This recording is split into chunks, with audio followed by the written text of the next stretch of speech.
What up? What up? What up? Another episode of the Cho Thoughts podcast. Of course, I'm the Big Cho. The lovely Samantha's next to me here. Uh Valentine's Day came. It went, or Single Awareness Day. But Did I tell you how the Pittsburgh public schools are teaching the kids to call it Friendship Day? no. Yeah, I thought it was cute because they're trying to teach them that it doesn't have to be all about love for a significant partner, but it can be love for yourself. It could be love for your friends. It could be love for your family. So, yeah, they didn't call it Valentine's Day. They call it Friendship Day. I mean, after the special, like, and how we talked about it, like, we shouldn't have to love somebody on one day. You Hmm. know, I mean, I absolutely love that idea. I think that's fantastic. That way that the kids aren't devoted to, like, don't have to. It sets an example where it's just like, as they're later in life, it's not like, oh man, I gotta run out and do all this. And no, Hmm. no, you really don't. Nope. You really don't. And like, I didn't get no shit about it, and we didn't get no comments or anything negative about it. It's Good. just Yeah. it's just a lot of people understood like where we're coming from. Yeah. Like, we we don't I if I love you, I'm not celebrating it one day. Right. You know what I Yep. mean? And that But was something that like just I love about that friendship day too is because like I don't like I can have a whole bunch of people that I love, like my Valentine's Day, I literally spent it helping, the woman that I help. yeah, And like I can honestly say that I do love her, and it's like, and not in a romantic way, but she's like a second mother to me. Like I love her. Like she was a big part of my life. She right. helped me when I first moved here and I didn't know anybody. Like she took me into her house. Correct. Okay. Correct. And she was like, you can stay here as long as you guys need to. Like, end of story. So I honestly felt like that was the best Valentine's Day for me up until this time, was because, yeah, I mean, granted, I was washing her up and washing her hair and cleaning things, but like that was still like an act of love. It was an act of service for her to help calm her anxiety and help her get through the day. So, Yeah. I mean, I that the weekend, like, I wanted to do something nice because, like, I mean, Brandy does take care of me, and Brandy's always there, but like, I get a chance to reciprocate it to her, but not on a grander scale as I'd want to.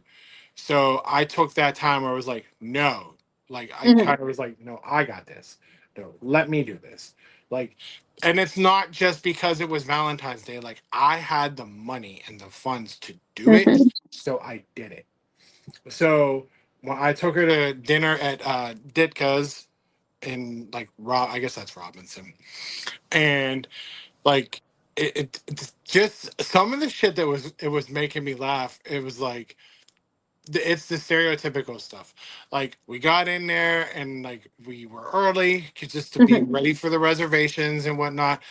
I'd rather, especially like, if I take you on a date, I want to be there early than be there late or on time. Oh God, you're just like that in general because we've never gone on a date, but I can't tell you how many times you have shown up when we've gone out to dinner. You're like, I'm here. And I'm like, dude, you're like 15 minutes fucking early. Dude, What the I hell? don't fuck around. I do not like to be late. Like, Brandy has seen it. Like, I don't like being late for something. Um, with When I was with Ashley, it was the same thing. It's Ashley season when I'm late dropping off Xander. Like, if I don't like, if I have a consistency, like, I need to go. Like, it's Mhm, programmed in me to try to be early. Like, just a little bit. Like, I sometimes I've been told like I should have been in the military because I like to try to be early mhm. all the time for everything. And if I'm running a couple minutes late, I will literally bug the fuck out. Like, I will be like, Yeah. oh my God, now I'm going to be late. Like, I used to be that way about picking Xander up from school when I'd leave from work, because I'd be like, as soon as I would hit like traffic on 28, I'd be like, oh, fuck, Mhm. here Oh we go. God, 28. Yeah, right. I'd be like, oh my God, here we go. And then I'd be like texting Ashley or freaking the fuck out because I'm like, I'm going to be late. Oh my God, I don't want him sitting outside the house by himself.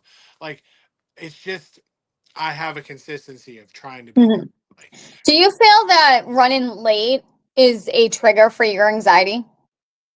absolutely, 100%. Yeah. 100%. because I will get anxious, um, hands down. Like, and like I get like this. It comes and goes. Like Hmm. if like dinner, if we were running late, maybe a little bit. You know what I mean? Hmm. There's like levels to it.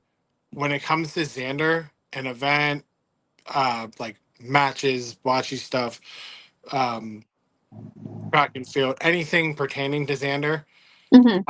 I need to be early. I need to Yeah. be early or at least 5 minutes before it starts. Like Hmm. I have to. I literally fucking hate being late for Xander. Like it's some I just feel bad. Like Yeah. I feel bad. Like I always feel Sam like I'm letting him down. Like, Hmm. you know what I mean? And that's just me. You know what I Yeah. mean? It's just my own feeling, and I felt like that way for quite some time. Like, I've let Xander down in the past. I'm not letting him down no more. Like, I never let him down no more. Like, I show him, like, I'm here, I'm committed, wherever, like, everything. And even if I'm late, if I would pick him up or drop him off or whatever, like, I let his mom know, and she's super cool with it. But yeah, like, but if I'm like going out somewhere, meeting Hmm. friends, if I can try to be early, fantastic. You know what I mean?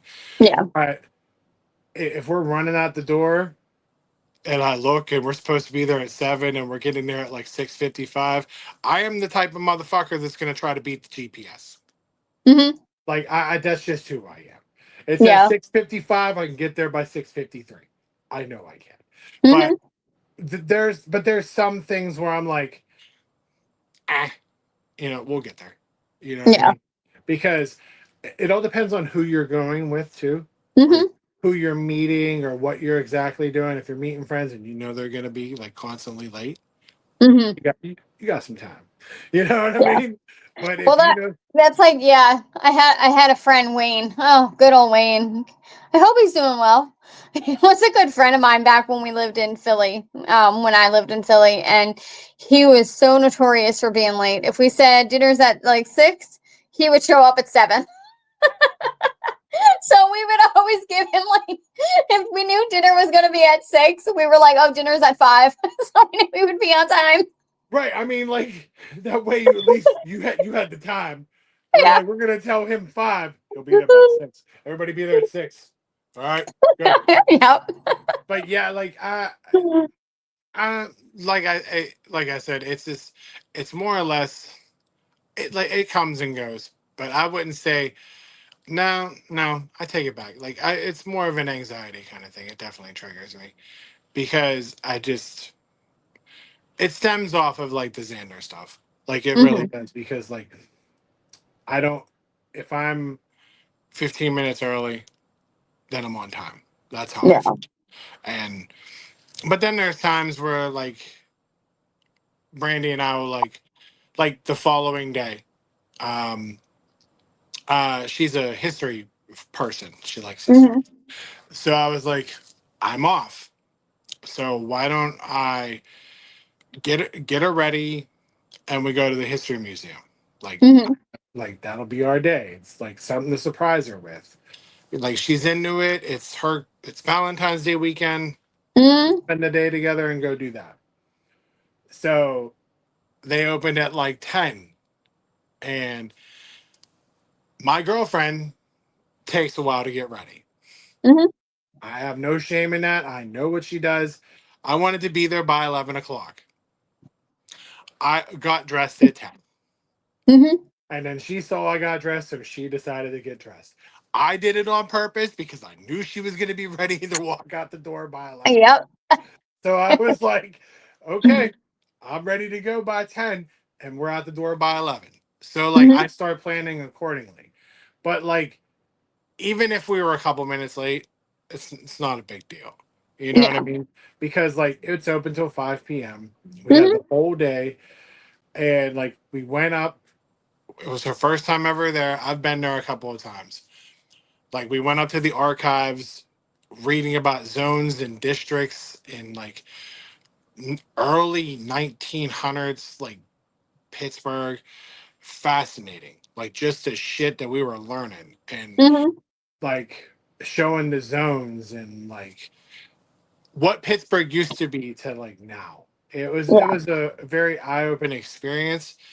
Um, but it was incredibly quiet, and because you're like in like the library, Hmm. like it was just really fascinating, especially looking through like old maps. And like I felt bad, I felt weird, like I didn't want to touch them, even though they Yeah. were laminated and all that. But I was just like, man, I feel like I should be having gloves or something. And she was like, that's why they're laminated. So you Hmm. touching them. I was like, I know, but I still fucking feel weird. Like I'm touching something that's like over 100 years old. Like Yeah. it's so I was See, just that's why I really do feel like you and Brandy would love if you ever took a trip to New York. Like, go to Ellis Island. Like, the amount of shit you will learn about, like, your ancestors who came here and the people who had what they had to go through in order to get here. Like, oh my God, it will really change your perspective. I mean, that's if I ever went, that's one place I'd love to go to. Hmm. Because I'd love to go to Ellis Island.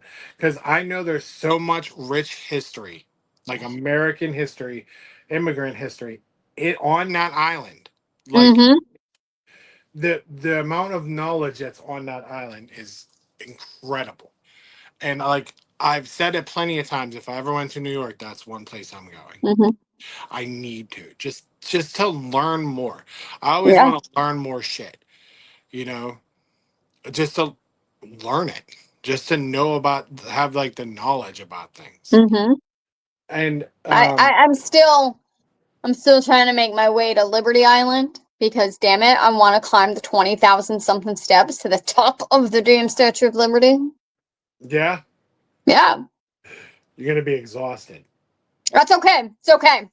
It's all Yeah. right. That's my challenge. Let's go. I want to like you're not allowed to go up in the crown anymore because or not the crown. You're allowed to go up in the crown. You can't go up in the torch because the torch required like it's very thin and you had to go up like one at a time. But because of the age and the wind and everything else, they've realized that the more people up there, it's like very unstable. Oh yeah. And so they won't allow you to go up on to the torch anymore, but you can make it up to the crown. But I heard that the crown if you have like if you're afraid of tight spaces like claustrophobe you really shouldn't go up there because you're like this like really close to people and like you have to Really duck hugged and up you have on to somebody. yeah. It's like, My man, only concern is that I will make it to the crown and I will be like super excited to be like yeah look at and I'm gonna look down and I'm gonna freeze and be like okay yeah I'm not making my way down. yeah, that would honestly be me. Like I'd be like, oh look at, oh shit.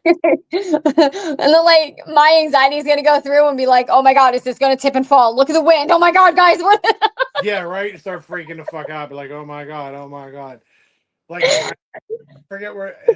I don't know if it's in the towers in Chicago or if it's in Vegas, but like the like windows that stick out. Mhm.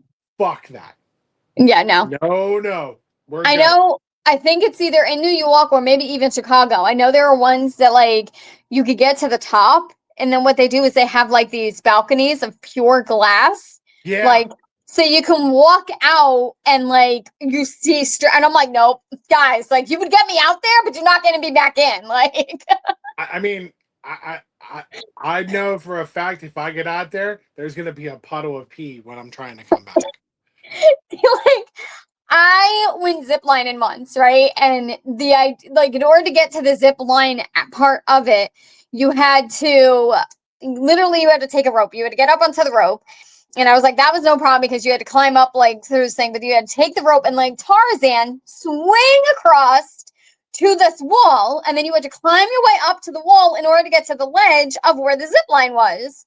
I was like, oh, piece of cake, no big deal, right? So I swing my way over and I realize that I'm in the middle of the wall. And the instructor was like, you need to go over this way to your right and you need to climb up so that you're farther. And I'm like, okay, cool, right? Well, I started climbing and then all of a sudden I looked down and I froze. I literally had to get the instructor up there to help me get to the ledge because I could not move. Be like, I can't do shit. I am stuck. She was like, you gotta keep going. Like, I can't. I can't fucking move, bro. What do you want from me? I yeah, me and That's heights why, don't get. like, my dad, I love him to pieces, and he's still like he's still very much into like roller coasters and whatnot. And my dad and I used to love roller coasters when we were younger. But now that I've gotten older, like I am more afraid of heights than I've ever been. So like these thoughts go through my head where I'm like, oh my God, I'm gonna fall out of my seat. Oh my God, this is gonna be the end, the death of me. Like this is when I'm gonna die on a roller coaster. Like I legit cannot do it anymore. I'm too old. So Cedar Point, I think, is coming out with a new roller coaster, and it's his first tilt coaster, and it goes up, right? But then the way it's shaped is that it stays long ways and kind of like a boat type, and then it slowly tilts and tilts and tilts all the way until you're vertical before it drops you. Oh. Yeah. No. Right? And my dad was like, we should do this. I was like, you're on your own, kids. You're like, you know what? I'm just gonna peace out. Sorry. It's not really my thing. No. Appreciate it. I will literally be on there praying and being like, all right, this is the end of it, guys. I love you all. This is it. This is it. It's a fucking wrap. I knew I shouldn't have gotten this goddamn fucking roller coaster. Right? But like, so what made you afraid of heights? Like this was just as you got older? It's still like I've always been afraid of heights, but like part of me, I was able to compartmentalize. I can never say that word. What is it? Compartmentalize? Yeah, that's it. Yeah. So I was able to do that when I was younger to be like, oh, if this is a roller coaster, it's going to reach to the top, but it's going to come right down. Like you're safe, you're buckled in, you're harnessed, like you're okay, like no big deal. But I think that the older that I got, it was harder to do. It's hard because then that reality sets in of, okay, you're harnessed in, but we're still talking about mechanics. We're still talking about technology that can fail us. And at any moment, if I'm not strapped in the right way and I'm not realizing it, I'm slipping out, I'm falling out. If they, underestimated or underestimated and they fucked up, all the math that's supposed to go into this, and I've drastically lost weight. So now when I go up and gravity comes and I feel myself being pulled down, like that all terrifies me. So that all plays into my mind as I'm on this, on these heights. And like it's gotten bad, Paul, that I have lights in my apartment that like literally have these glass things around it, right? Like to protect the light bulb. Yeah. I am so deathly afraid to climb up because they have to go up on the ladder. Like I've climbed a ladder and taken them off and left it at that because I'm like, you think I'm getting back up or screwing that bitch in? Get the fuck out of here. I literally have saved all the glass pieces and all the nuts and bolts and I'm like, the day I move out, here you go, guys. They're just inside the bowl. Be like, no, this is the bathroom one. Right? They're labeled on it. Don't you see? It's labeled. Like, fuck. What the fuck? I am a tiny woman. I am not going up her. I am not fucking going up her. I mean, I don't want to freak you out, but so I actually have a story. It was when we were younger, and like probably when I was like 13, 15, something like that. And Noelle was like 12 or 13. And we went on, I forget where it was. I don't think it was Cedar Point. I don't know if it was like Geauga Lake or SeaWorld. It was somewhere in Ohio. I can't really recall which one it was, but they had this. It was one where your feet dangled, and so she's strapped in. I'm strapped in next to her on the right, and when they pressed down, like they had it, but they didn't press me in again. So, but they checked me, and I was okay. So, as we're starting the roller coaster or whatever, I think we did like I can't recall if there was a loop or whatever, but we're about a good minute into the roller coaster, and I felt the whole front just click out, like just literally like now not up, you know what I mean, not all the way up. I felt it click out, and now I was you like, have that buckle in there though, right? I don't have no buckle across from me. It's just the strap in, the mechanics. So I felt it come out, and I'm like you. I was afraid of heights too, but I compartmentalized like for roller coasters because I want to try to enjoy myself. And that happened. And I remember Noelle looks over at me because it clicked out and she starts bawling. Like, oh my God, hold on to that. I was like, I'm okay. I'm okay. I'm all right. And then like I felt it go in, I felt it go out. Hmm. And it went out further. I fucking grabbed onto those two metal rings so tight. My fucking knuckles were so white, so bad. And then like, thank God there was no loops. Like, thank you, Yeah. Lord. And then I tried like because like the G force of it, I'm trying to push it back in. So at Hmm. least I can feel like it click. I don't care how hard it pressed against my chest. Right. But I was trying to have it click into my chest and I couldn't catch it. Like I could not. And I was like, I don't know whoever I pray to right now, but please don't lift up any further because Right. I'm fucked. So I'm holding it and like Noelle's trying to reach with her hand to try to grab me. And I was like, don't, because if it flies open, she's breaking her arm. Yeah. So I remember holding onto that thing for dear fucking life. And then the ride ended. It felt like an eternity, Yes. obviously. But then it finally ends, and Noelle's like, "Get my brother, get my brother." And like they came over to me, and like it literally did just lift up. Hmm. And the guy was like, "Holy shit." And I was like, that thing came unclicked. Like I was like, it came out here, and like I was showing him like I had a good like that much space, and like it should have been Mm-mm. pressed against me. Yeah. And I remember we got off the ride, and my mom was like, how was it? And Noelle was crying. They were like, they tried to kill Paul, and I was like, they fucking kind of did. Hmm. My mom was like, what do you mean? I was like, they didn't check the harness. Like Uh-huh. they just put it down and didn't pull up. Yeah. And my mom was like doing the mom thing, oh, like freaking out. But I was like, that the moment's passed. Like, Yeah. I'm alive. Noelle's freaking out. But We're see, okay. that would have, I know, like, okay, so what did it for me the most recent, this was a couple of years ago. I used to go down to Georgia to go visit my cousin, and this used to be a yearly thing. But, as COVID hit and things of that nature, like, we kind of went distant. We stopped going down. I stopped going down. And there was this one, I went down, and we used to always hit Six Flags. And the last time I went with her, and there was this ride, it was kind of like the Black Widow okay. And I remember I was strapped in and I was up against, I was like, okay, I can feel this. But every time it went up, I felt my body come like lift up with it. So like my bottom was out of the seat. Like my ass was literally out of the seat and I was leaning all the way up against, pressing up against and I Right. just remember like as they're holding it and I'm looking downwards, the only thing I kept thinking of was in 2 seconds, if this goes wrong, I'm going down. Like that's it. Right. If I'm that dead. shit lifts up or something, yeah, you're a done deal. Yeah. It's a done And it deal. was, I mean, then like every time it came back down, I was like in my seat, but then it went like back up and I was just like, woo, Yeah. woo. And I was just like sitting there going, I am done, guys. This is it. I am not risking my life anymore. I am too old for this shit. Right. Now, do you think because of that and like G force is because like your height? Did that I do think anything to do so. with it? I think it was with like not only the height, but more so of the weight loss, the significant weight loss that went with it.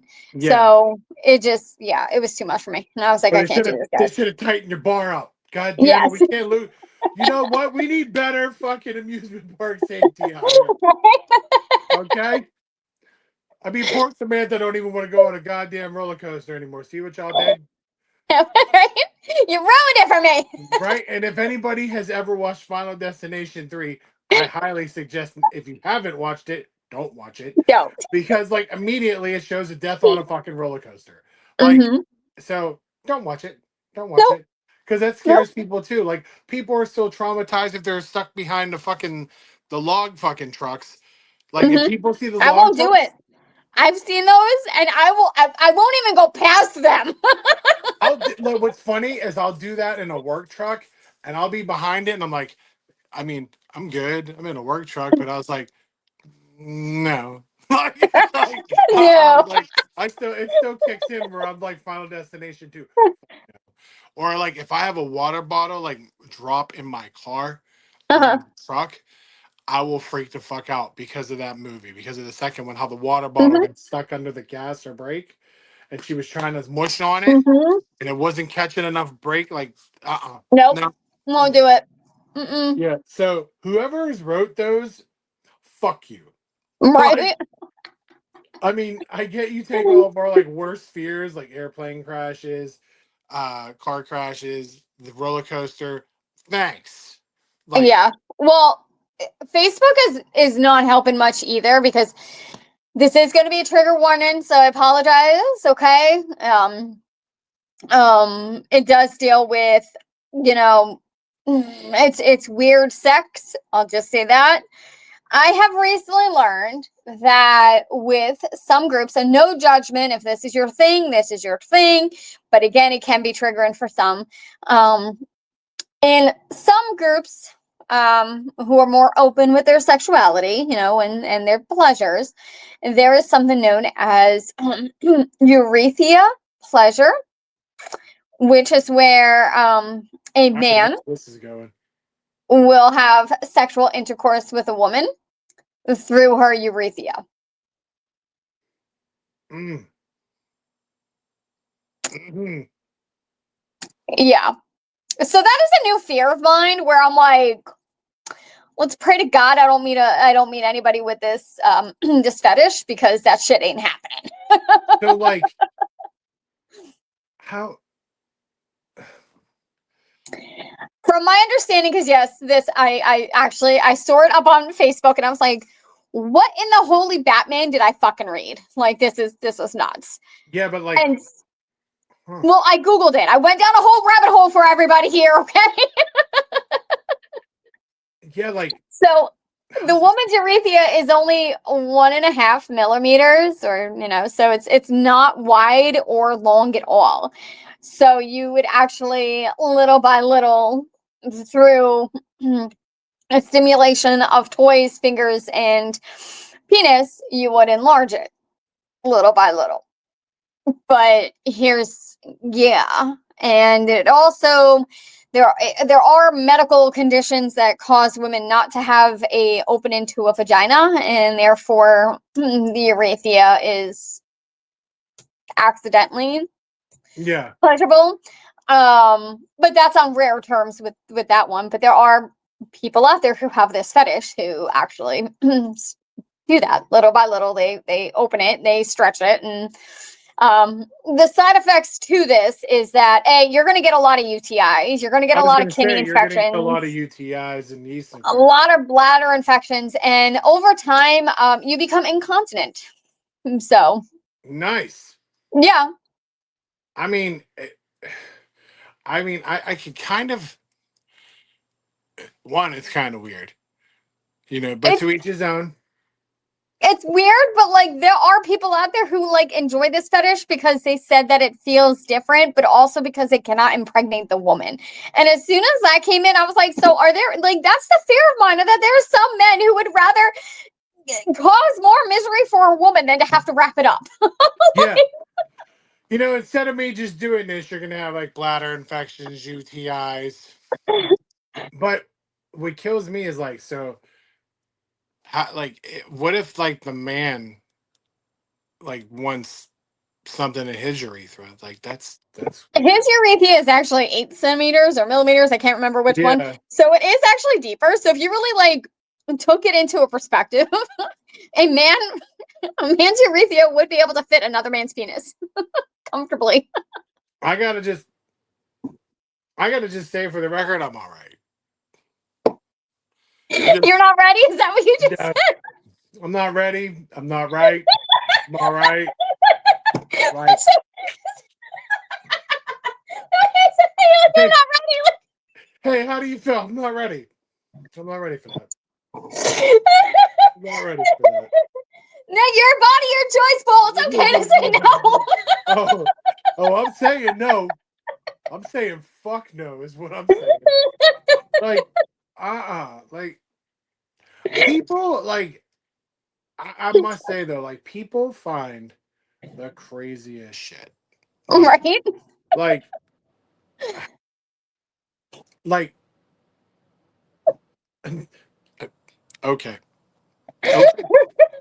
Like, I'm like there. I used to work with a guy back in the day when I used to work for like the media player, like a National Record Mart, Sam Goody, etc., like an FYE for people that don't know it.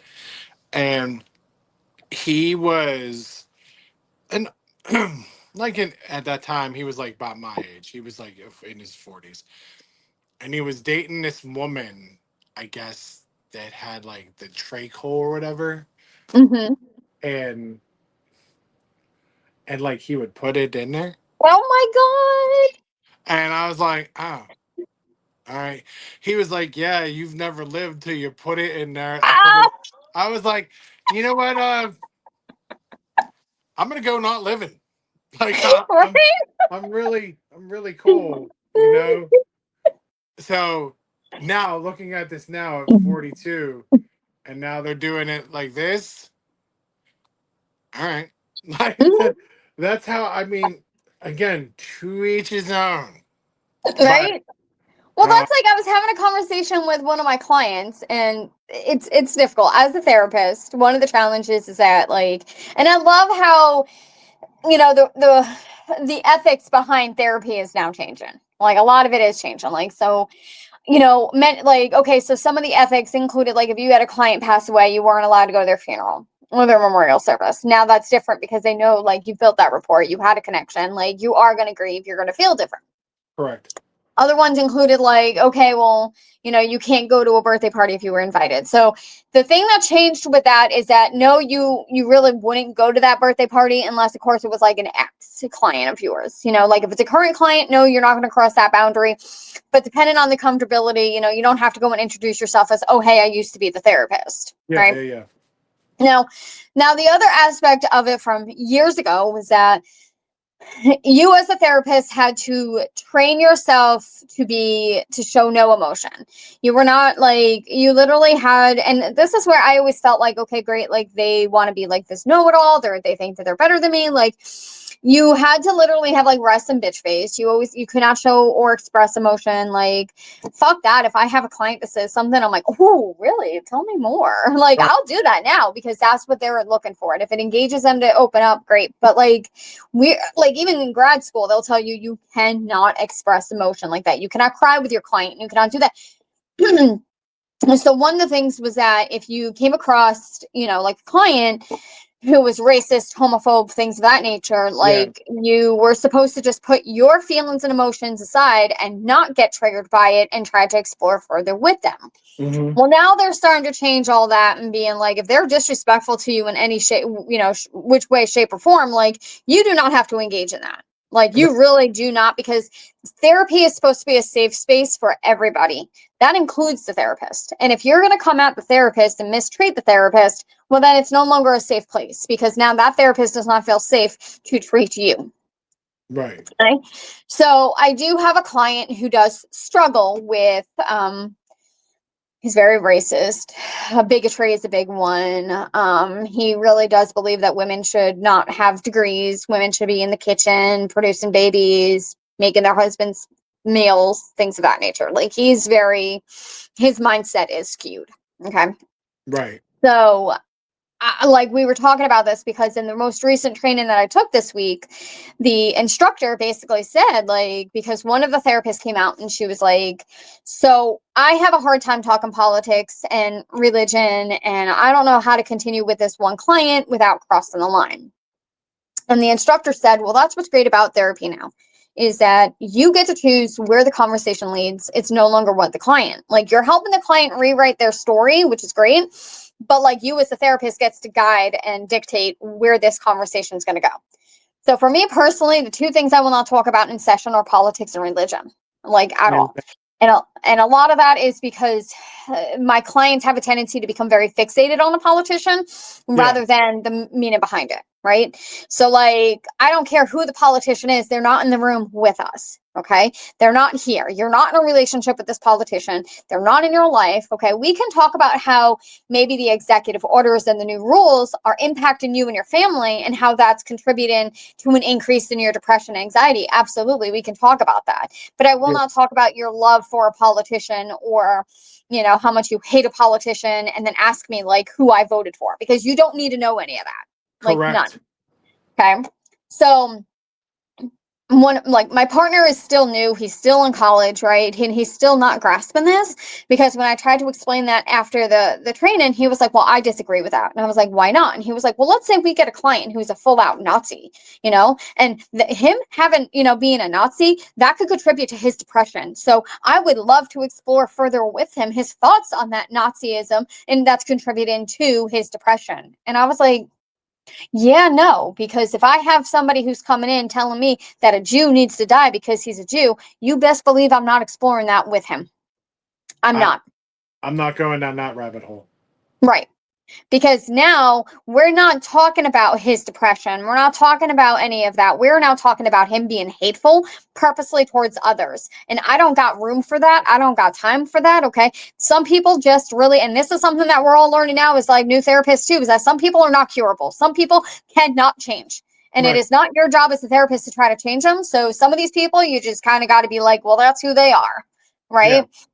I will meet them halfway, but the second they start to indicate that they're going to harm somebody because of their negative thoughts, I'm not going to agree with them. I'm not going to push that aside and be like, let's talk about why you want to murder someone because of their religion.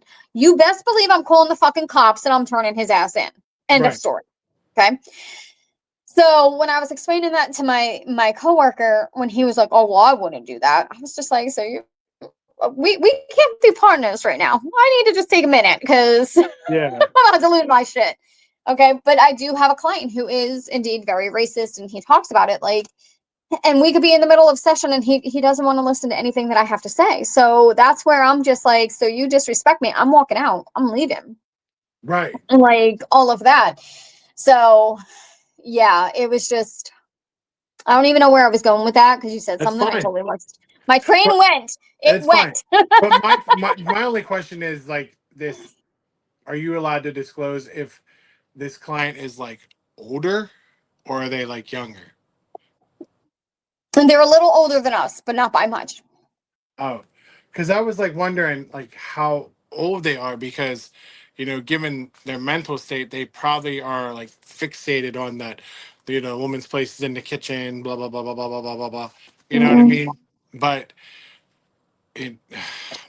I don't know. I can't even sit there and argue that anymore. Like, no, like a woman's place is not in the kitchen. Like, if she wants to sit there and cook the meal or whatever, fine, fantastic. You as the man or the partner should be appreciative that she did it or he did it. You know what I mean? And don't sit there and critique the meal or whatever. Or that's another thing. Don't sit there and chastise them because, oh, this needs seasoning or something like that. You know, Or this is too bland. Like, don't disrespect them. But you know what I mean? You know, you can give them like positive like criticism in a way where it's like, oh, I could have just like, hey, can you pass the salt or something? And if they say something, be like, just if they engage in it, just like it could have used a little. Like it's not a big deal. Yeah. You know what I mean? Don't make a big deal out of the fact that they took the fucking time to make the meal. Like, you know what I mean? They're taking time to do that. But but to retract what I said, like a woman's place in the kitchen.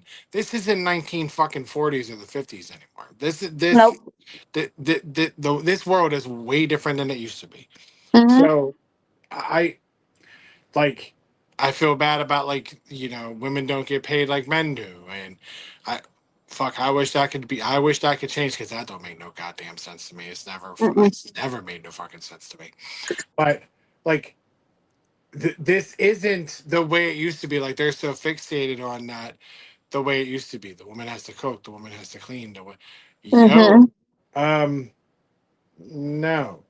No, No, like we're supposed to be partners, like too. Like if he's going to work and I'm going to work, why can't he contribute to the household tasks too?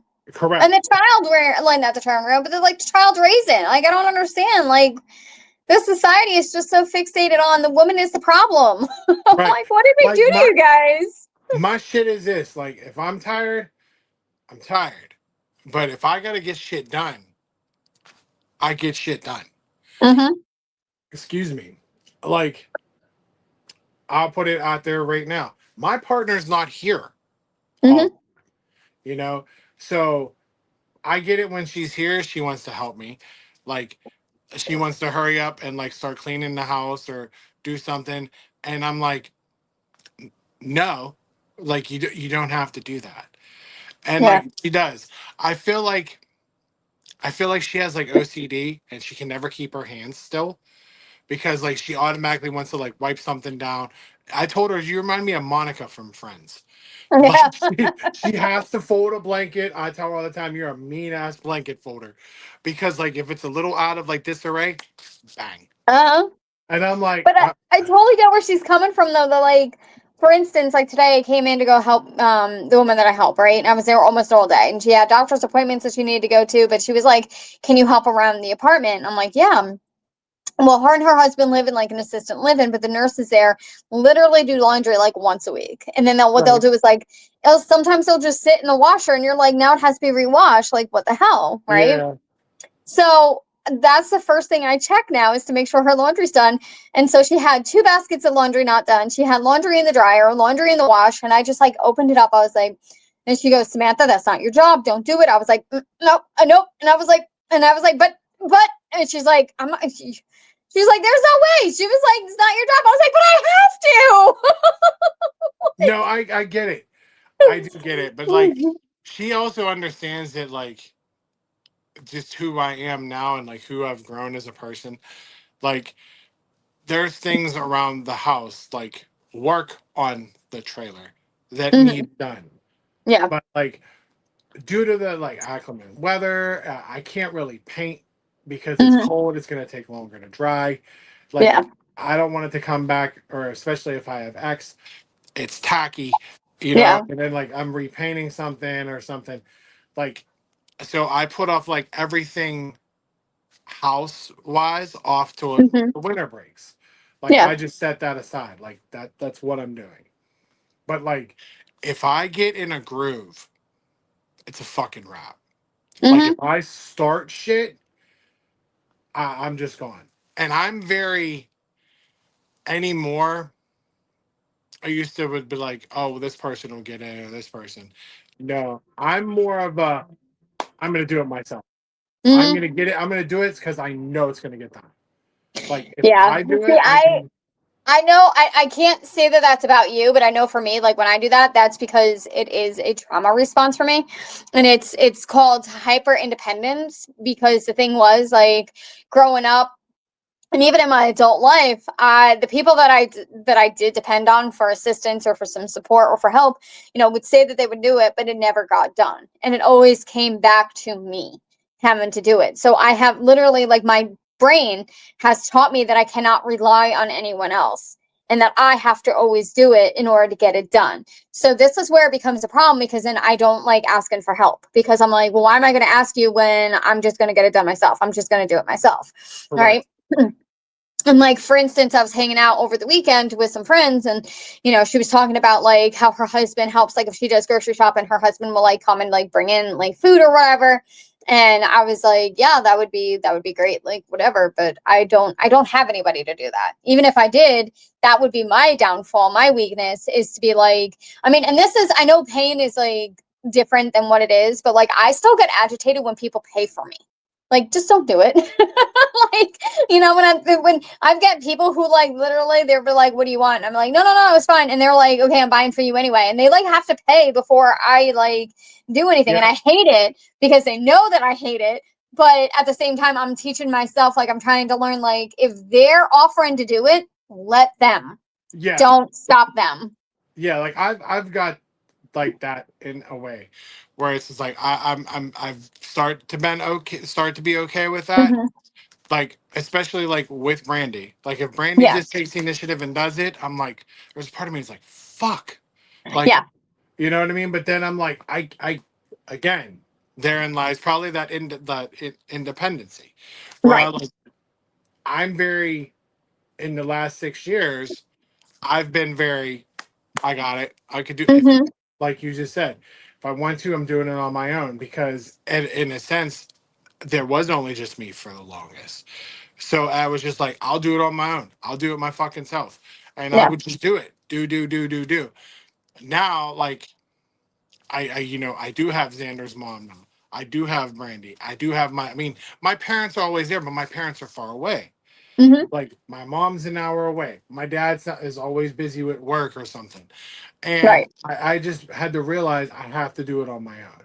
Mm-hmm. So like I did, and everything is like, okay, I got it, I got it. And Yeah. I understand if somebody wants to be like that constant independence, like I don't want to ask for help. I don't want to ask for help. Mm-hmm. And I fully understand it. But if the help is there and you know the help is reliable for you and can be Mm-hmm. there for you, utilize it.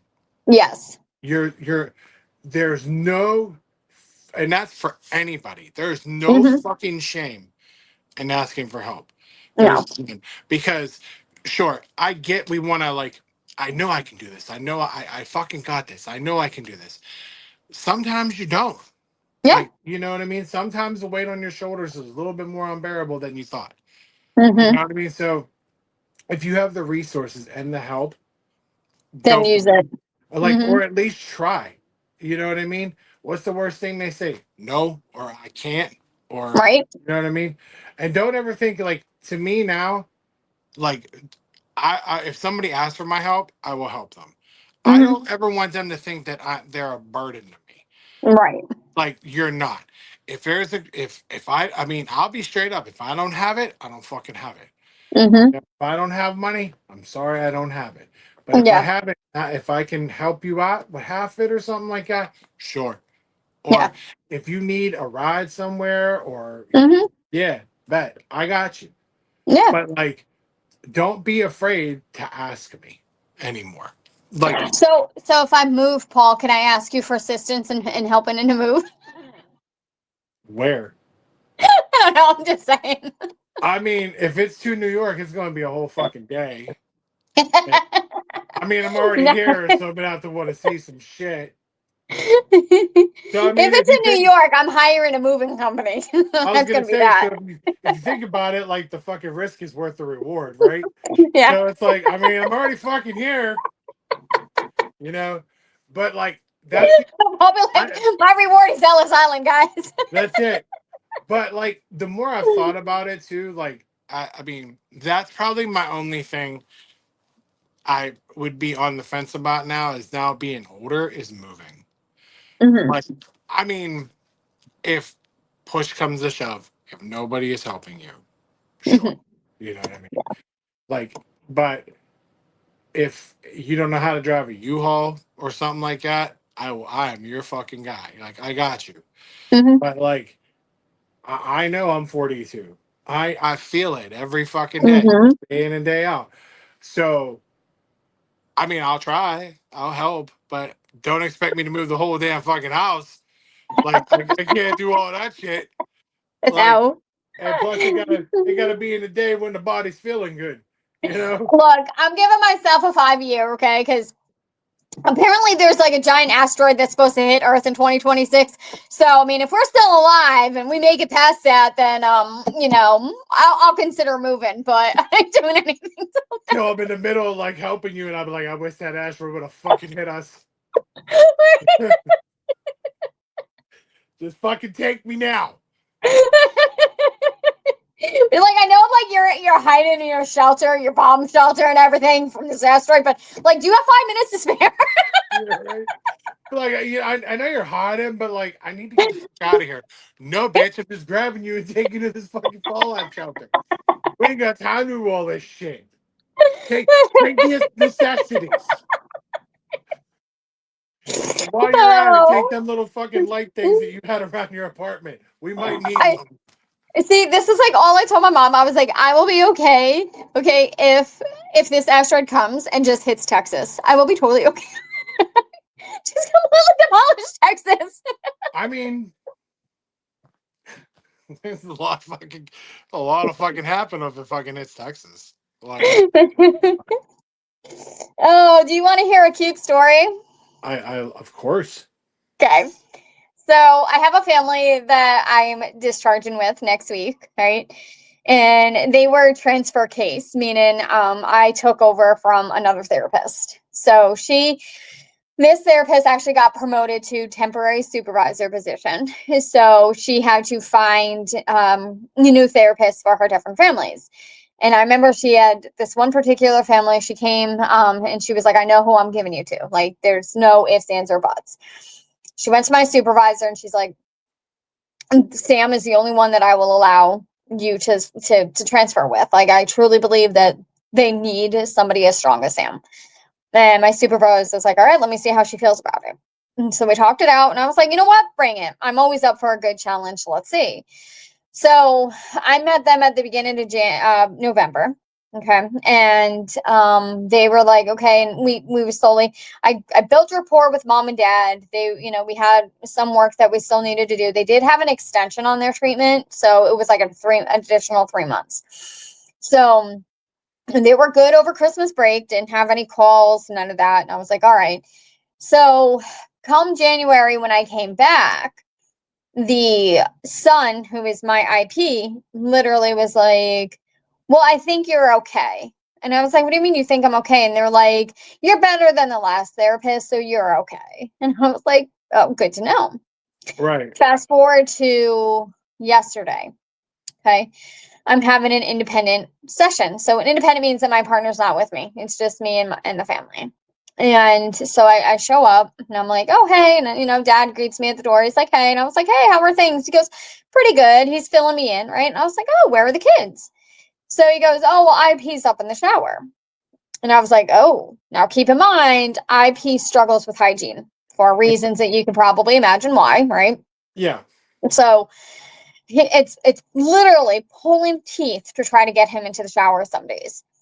So dad was like, oh yeah, he's up in the shower. And I was like, oh. And I was like, so when he does take showers, it's like a 30-minute shower, right? It's long. It takes him some time.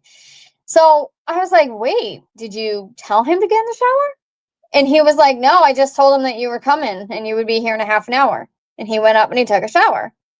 So I look at dad, I was like, do you think that this might be an avoidance? Like, I know I'm discharging in like next week. Could this possibly be? Because a lot of times I will see some defiance in the kids. I'll start to see them become distant because they're not ready to accept that treatment is over, right? Yeah. Yeah. So dad goes, I don't know. That's a good that's a good question. I don't know. I guess we'll have to wait and see.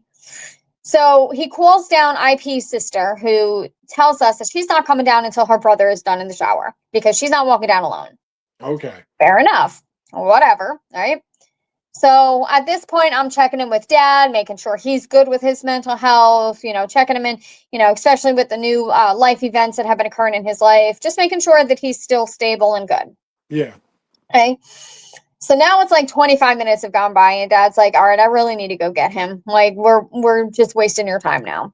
So he goes up and he's like, let's go. Sam's been here. It's 25 minutes. You're wasting her time. You need to get going. IP goes, give me 5 minutes. I'll be right down. He's like, fair enough. So dad manages to get IP's sister to come down, right? And I check in with her, see how she's doing. And then all of a sudden, IP comes down the steps. Okay. So he looks, he goes, oh, hey, Miss Sam. And I was like, oh, hey, IP, what's going on? And he goes ahead, he goes, not much, you? I was like, not much.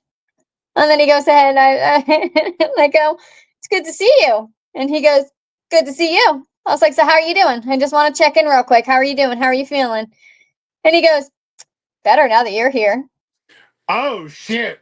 And I was like, oh, okay. And I was like, tell me more. Like, did you have a rough day? Do you want to talk about it? Because today's supposed to be a family session, but I can have just an individual with you. Yeah, right. He goes, no, I'm good. And I was like, okay. And I was like, I see that you just got out of the shower, right?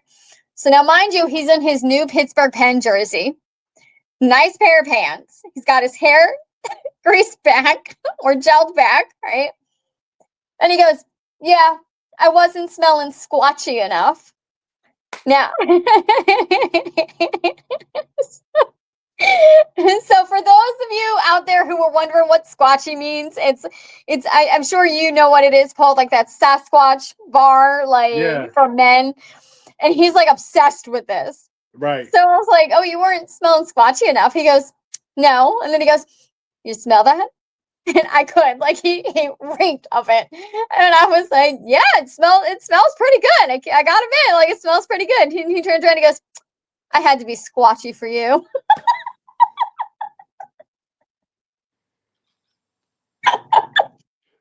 Hey, so sometimes you got to be squatchy for them, you know? I was like, well, you know what? It smells good. I think you smell clean. Perfect. Hey, you know what? I think you smell squashy, bro. So then, like, the whole time he sits next to me and he's just like, I think I'm going to buy another Squatch bar. What's your favorite scent? He's like low-key hitting on you, which is so crazy. But it's just like, so, I'm going to buy another one of them. Right? What's your flavors? What you down with some dandelion? No? All right. Little musk. Right? Wait, you're like a lavender kind of girl, aren't you? Bird.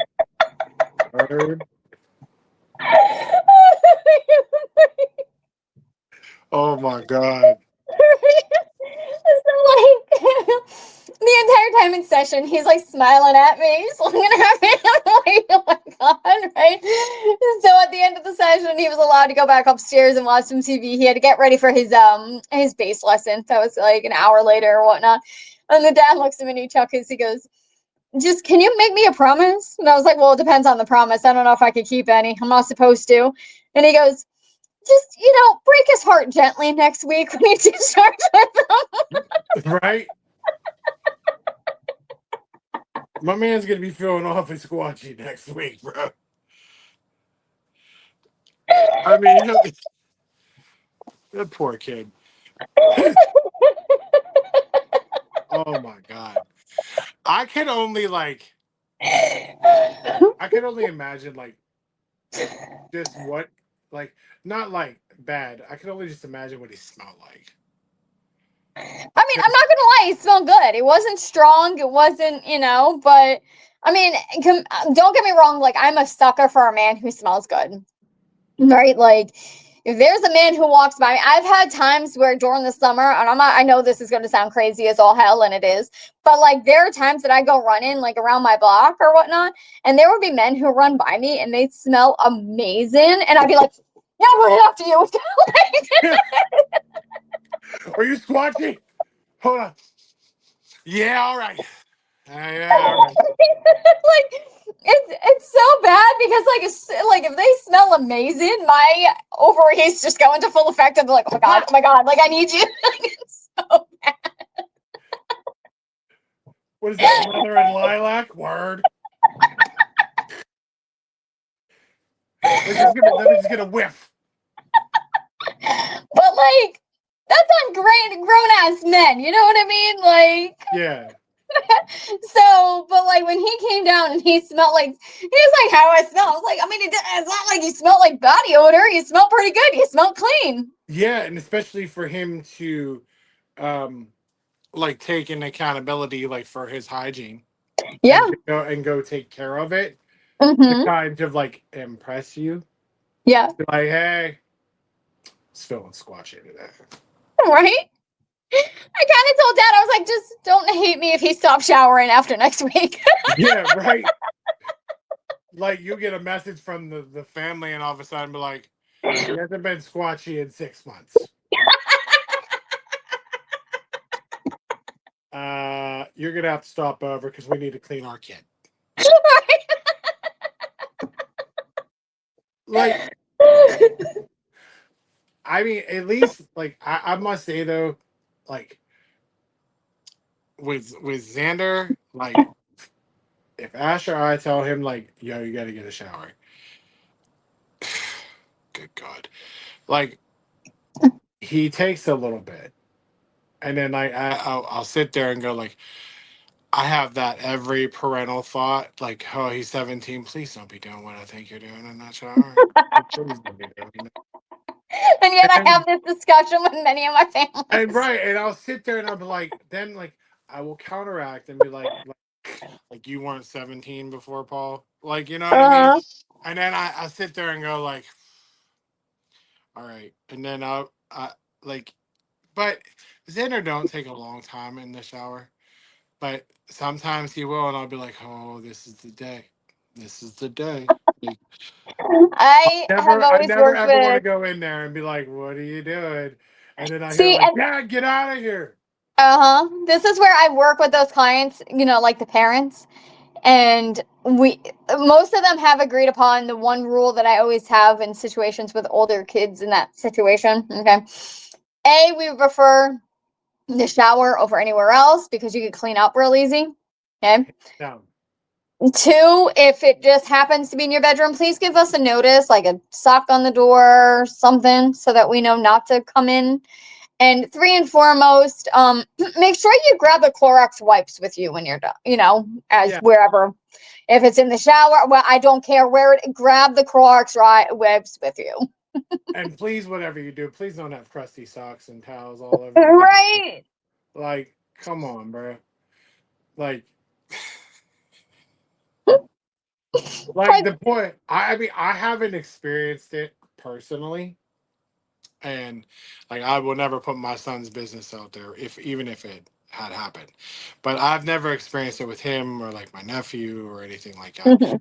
But like if I seen anything that's like crunchy, I'd be like, bro, what the fuck is happening right now?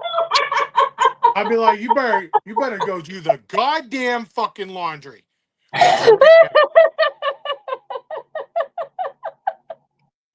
now. I'd be like, I put my foot in that fucking sock. But like, god damn it. But like, I tried using that towel in the goddamn bathroom. I thought it was clean. I thought there was too much starch. Oh Shit just folded up. Shit sounded like it was frozen. It was like, my god. Fucking dead. Yeah. but like, I personally just haven't, when it comes to him or anybody else. But oh Lord, I know. I mean, like he's a teenager. Like it's gonna happen with me one day, and I'll be like, hey, like Uh-huh. private time is for private time stuff. Like private time is for your room.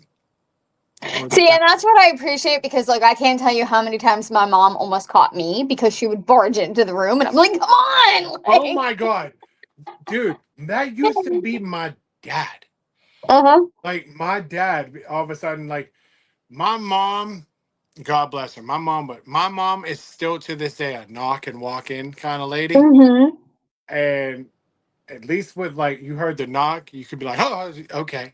Mm-hmm. Like, but my dad will just boom. Yep. And I'll be like, well, if you catch it, it's out. Right. Like, Like, the there you fuck? go. What the fuck you want? What the fuck you want from me? And what's funny is like I've said it in a podcast before. Like every time he comes to my house, Mm-hmm. he thinks I'm fucking my girlfriend. Like every single solitary fucking time, he'll walk in my house and say, "Brandy could be chilling here in the living room," or vice versa, or I could be I honestly could be taking a piss Mm-hmm. or coming out of my room or vice versa. And he'll be like, "Oh, I thought you were getting down with getting it Oh in." my god. I'm like, no, we're watching this murder documentary. You know what I mean? Or like, no, no. And then like the one time he walked in, he's like, "Oh, I thought it was going down in here." I was like, "Your grandson's here, you dick." Like, no, no. And then like that's what he does. He calls it the hibbity dibbity dance. Doing the hibbity dibbity. Oh my No, God. See, nobody's I fucking love you, doing Dad. it. Like, if he ever said that, if anybody ever said that, like, while I was like sitting there watching Murder Mystery, I'd be like, no, but you caught us during our foreplay. See? Yeah. Like, see what you did? See, this is when we do the hibbity dibbity, you know. We're about 3 ID channel specials in and figuring it out. We're Like, getting ideas of what to do before the 6 feet deep. that's it. We're just getting an idea of how, we're gonna fuck around, and then the neighbors are gonna find out when we bury 3 of them. We But like to do a doggy style while we learn how to chop people up. that's it. We like to bang it around before we just buy some lime and bury somebody in the back fucking yard. Like, what do you think is happening here? Like, I swear to God, like, I don't know if he thinks like he's gonna walk into Studio 50 fucking 4 and thinks it's like there's people banging out rails of fucking cocaine, there's massive orgies happening. And I'm like, what do you think is transpiring here? Like, seriously. And then like I asked him the one time, I was like, why do you always think I'm fucking when you come to my house? Oh, because you just never know what happens when you walk in. I do. It's called I've been watching this show, or Brandy's reading a book, or we're putting away dinner or breakfast. Like it's called Like, we have a life outside of fucking Dad. I'm sorry like to disappoint. I'm like, we have lives. Like, not every time you walk in here, I mean, what do you think? You're gonna draw the lucky fucking winning number and be like, I knew it. I knew it. Yeah, 1 out of a fucking million. What do you think this is, the Powerball? And Like, then, like, he walked out all traumatized because he just witnessed this. because he just witnessed it finally. He's on the phone with my stepmother, like, it finally fucking happened. Yeah. Eventually you're gonna pull the right number. Like, sorry, Dad, my ass is in the air. My bad. you, you want some eggs and bacon? They're on the fucking You want breakfast? It's still kind of hot. I can see your dad. I don't know why I pictured this, but like, seriously, could see your dad being like that type that like making eggs and then like wiggling in the frying pan, being like, titties. You see the titties moving? Dude, hands down. I could see him sitting there, but like, or just him being awkward. Like he comes back in with like a piece of bacon, takes a bite, and be like, continue. I'll be there. Right. Like he got what he wanted. Like, fuck it. I knew it. I knew it. But then he's like just chilling here in the fucking dining room, eating a fucking piece of bacon, sipping like on a Diet Coke, and I'm just like, you sick son of a bitch. Like, So this, I think it was last week. I was fucking dying. It was like, I think it was last Friday. So I'm on the phone with my mom, and my dad walks in, right? And he's like, "Oh, is that Samantha?" And she's like, "Yeah." He's like, "Oh, okay." Like, and he starts talking. He says something. I can't even remember what it was. And then he was like, "Oh, no, that's what it was." So my mom, unfortunately, is having some medical issues, and so in May, she needs to have surgery. And I told my mom, I was like, "Well, that happens to be the same week that I'm coming home." So I was like, you know what, I'll take you. Like, I'll extend my vacation so that I'm there earlier. I'll take you and everything else. So I hear her go, "Steve, don't worry about taking me to the surgery. Sam's going to do it."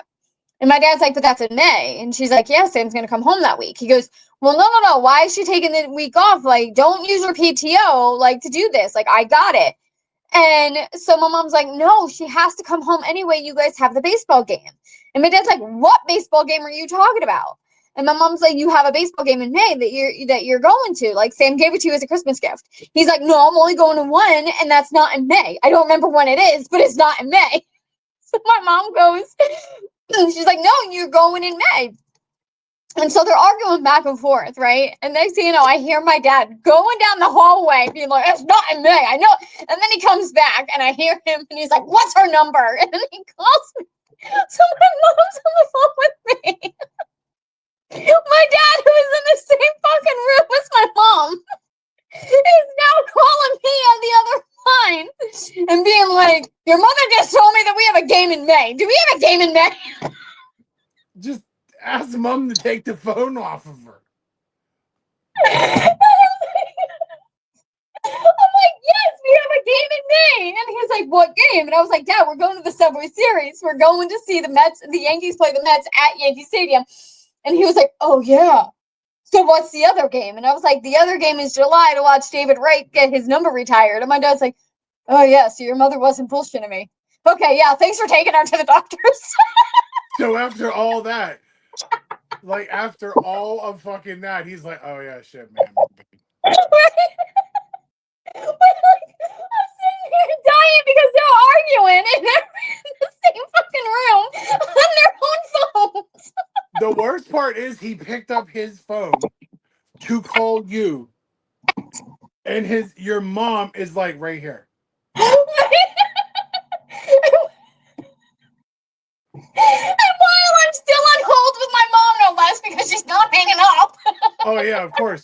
You know your mama ain't hanging up. She's gonna be right there yelling at him. Right? I can hear her yelling at him. "I told you I wasn't lying about it. I told you you had to." Right, but my thing is like it's so funny. She tells him that like she ain't fucking around, like that it's legit, and he called you, like he called you. I'd be like, you're right next to her. Right? Like that would be me. Like that'd be me like to like my dad and stepmom, but like she's right next to you. Like it's speakerphone for fuck's sake. Right? Or I would be the person, swear to God, that would see my dad is calling me and be like, I'd be like, no, you tell, I'm right here. Just put him on speakerphone. Right? Why? We don't need a private conversation. Don't need a private conversation if she's right fucking there next. Right? If she's literally right there, I can talk to mom and dad at the same damn time. Oh my God. But I can seriously picture him stomping down the hallway to go get his phone from the living room, coming back being like, "I need to make my point." right, yeah, like, and then all of a sudden she's right, and he's like, "Oh fuck." Right? He's like, "Damn!" In his mind, he's like, "Fuck, point made." Fuck, now I gotta go back. You know what? Hey, we do have a game that day. Like he's just nonchalant about it. Like, hey, what do you know? Not like even a my bad. It's just like, hey, what do you know? Yeah, right? Yeah, thanks for taking her. Yeah. Yeah, all right. Hey, but thanks for taking your mom. Cool, appreciate it. Meanwhile, 30 seconds before that, he's like, get the fuck out of here. He's fucking losing his shit.